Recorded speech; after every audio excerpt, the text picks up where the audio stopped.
హదీసు 5 నమాజుల మహత్యం గురించి. సల్మాన్ రదియల్లాహు అన్హు కథనం. నేనొకసారి ఒక చెట్టు క్రింద దైవ ప్రవక్త సల్లల్లాహు అలైహి వసల్లం తో పాటు ఉన్నాను. ఆయన ఎండిపోయిన ఒక కొమ్మను పట్టుకొని బలంగా ఊపేసరికి దాని ఆకులన్నీ రాలిపోయాయి. తదుపరి ఆయన సల్లల్లాహు అలైహి వసల్లం, ఓ సల్మాన్, నేనెందుకిలా చేశానో అని నన్ను అడగవా అన్నారు. నేను, మీరు ఎందుకిలా చేశారు అని అడిగాను. ఆయన సల్లల్లాహు అలైహి వసల్లం, నిస్సందేహంగా ఒక ముస్లిం బాగా వుజూ చేసి 5 నమాజులు వాటి సమయాల్లో నెలకొల్పుతూ ఉంటే ఈ చెట్టు నుండి ఆకులు రాలినట్లే అతని పాపాలు కూడా రాలిపోతాయి.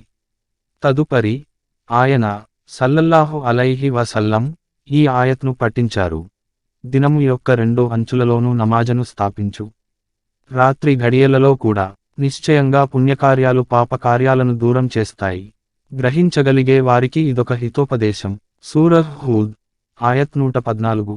అహ్మద్, నసాయి, సహీ అత్ తర్గీబ్ వ తర్హీబ్, హదీస్ నెంబర్ 363.